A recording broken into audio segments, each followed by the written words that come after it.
பிரியமானவர்களே, இயேசுவின் நாமத்தில் உங்களுக்கு என் அன்பின் வாழ்த்துக்கள். எப்படி இருக்கீங்க? நல்லா இருக்கீங்களா? இன்னைக்கு காலையில நீங்க வேத வசனம் வாசித்தீங்களா? ஆண்டவரோட ஜெபத்துல பேசினீங்களா? ஆண்டவர் ஏதாவது உங்களோடு பேசினாரா? இந்த அனுபவத்தை நம்முடைய வாழ்க்கையில கட்டாயம் நம்ம உருவாக்கி கொள்ளணும். நம்ம ஆண்டோடைய பாத்துல தனித்து காத்திருந்து அவரோடு கூட மனம் திறந்து பேசினா அவரும் நம்மோடு பேச ஆரம்பிப்பார்.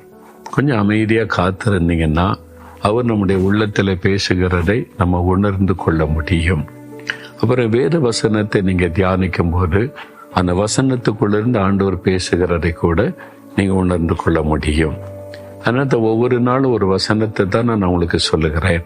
நான் என் சொந்த கருத்தை சொல்லுவதில்லை, இந்த வசனத்தை உங்களுக்கு சொல்லுகிறேன். நான் போகிற இடம்லாம் நிறைய பேர் சொல்றாங்க, எனக்காகவே அந்த வசனம் பேசப்பட்ட மாதிரி இருந்துச்சு, நான் அந்த சூழ்நிலையில் இருந்த அந்த வார்த்தை கொண்டு ஆண்டவர் என்னோடு பேசினார் என்று கிறிஸ்தவர் அல்லாதவர்கள் கூட மகிழ்ச்சியோடு சொல்றாங்க. காரணம் என்ன தெரியுமா? இந்த வேத வசனம் தேவனுடைய வார்த்தை. அதற்குள்ளிருந்து ஆண்டவர் நம்மோடு பேசுகிறார்.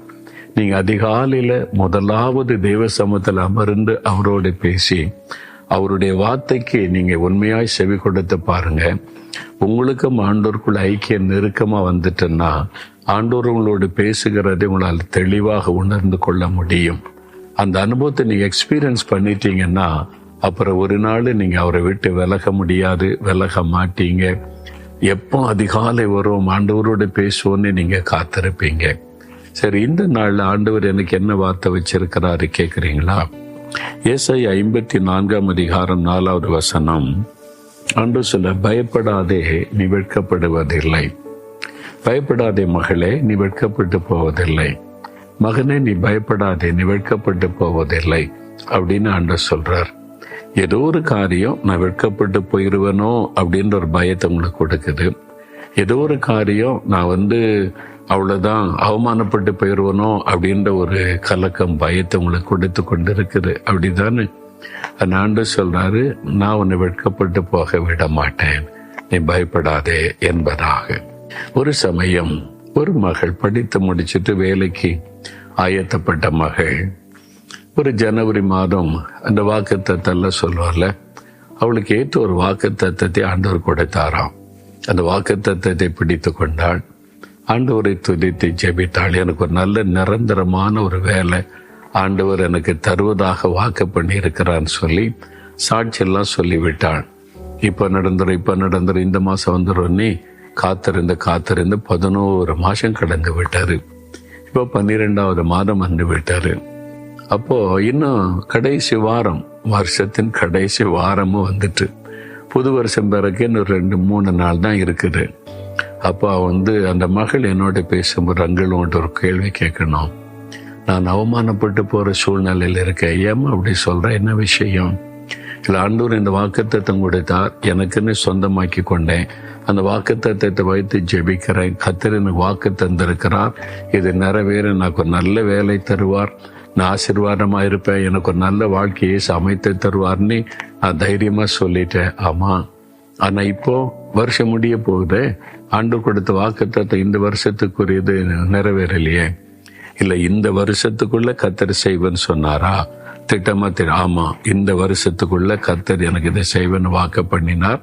அது பொதுவான வாக்குத்தத்தம் அல்ல, இந்த வருஷத்துக்கான வாக்குத்தத்தம். சரி, அப்போ ஒண்ணு நடக்கலையே. மற்றவங்க எல்லாம் கேள்வி எழுப்புறாங்க, நான் வெட்கப்பட்டு போற நிலைமையில இருக்கேனே. இல்லை மகளே, இந்த வருஷம் முடியும் எத்தனை நாள் இருக்கு? இன்னும் 3 நாள் தான் இருக்குது. ஒரு நாளைக்குள்ள ஆண்டவர் அற்புதம் செய்ய முடியும். அவர் சொல் தவறாதவர், உன்னை வெட்கப்பட்டு போக விட மாட்டார். இன்னும் 3 நாள் இருக்குல்ல, வெயிட் பண்ணு, எதிர்பார்த்து கொண்டேகிறேன். என்னங்கள் சொல்றீங்க, இதுவரை நடக்காது, இந்த 3 நாளைக்குள்ள நடக்கும். உன்னை வெட்கப்பட்டு போக ஆண்டவர் விட மாட்டார். இந்த வருஷத்துக்குள்ள செய்வேன் தானே சொன்னார், இந்த வருஷத்துக்குள்ள அது நிறைவேறும். அப்படியா அப்படின்னு யோசித்து ஸ்தோத்திரம் ஆண்டவரே ஸ்தோத்திரம், நம்புகிறேன், நான் விசுவாசிக்கிறேன்னு சொன்னாள். அதே மாதிரி அந்த வருஷம் முடிவதற்குள்ளாக அந்த 3 நாள் இடைவெளிக்குள்ள ஒரு அற்புதம் நடைபெற்றது. நிரந்தரமான பெஸ்டான ஒரு வேலைக்கான அப்பாயின்மெண்ட் ஆர்டர் வந்தது. அவளுக்கு சுழ்ந்த சந்தோஷத்திற்கு அளவில்லை. எல்லாருக்கிட்டையும் சொல்லி எல்லாரும் கேள்வி கேட்டாங்களே, என்ன நீ சொன்ன நடக்கல, வாக்கு கொடுத்தா என்ன நடக்கலன்னு சொல்லி ஆண்டவர் வெட்கப்பட்டு போக விடல. ஆண்டவர் அற்புதம் செய்து அவளை கனப்படுத்தினார். அதே ஆண்டவர் தான் சொல்றார், என் மகளே, நான் உன்னை வெட்கப்பட்டு போக விட மாட்டேன். என் மகனே, நீ வெட்கப்பட்டு போவதில்லை. உன் நம்பிக்கை விட்டுறாத, விசுவாசத்தை விட்டு விடாத, உறுதியாயிரு. என் பிள்ளைகளை நான் இப்படி வெட்கப்பட விடுவேன் அப்படின்னு ஆண்டவர் சொல்லுகிறார். அப்ப இன்றைக்கு ஒரு அற்புதத்தை எதிர்பாருங்க. ஆண்டவர் அந்த காரியத்தில் அற்புதம் செய்து உங்களை மகிழ பண்ண போகிறார். சரியா? அவர் சிலுவையில் எத்தனை வெட்கத்தை, பாடுகளை, துக்கத்தை, அவமானத்தை அனுபவித்தார். எதுக்கு? நம்மளை அவமானப்படுத்த விட்டு விடாதபடி, நம்ம வெட்கப்பட்டு விட்டு விடாதபடி தான் சிலுவையில் எல்லாவற்றையும் அனுபவிச்சு முடிச்சிட்டார். உங்களை விட மாட்டார்.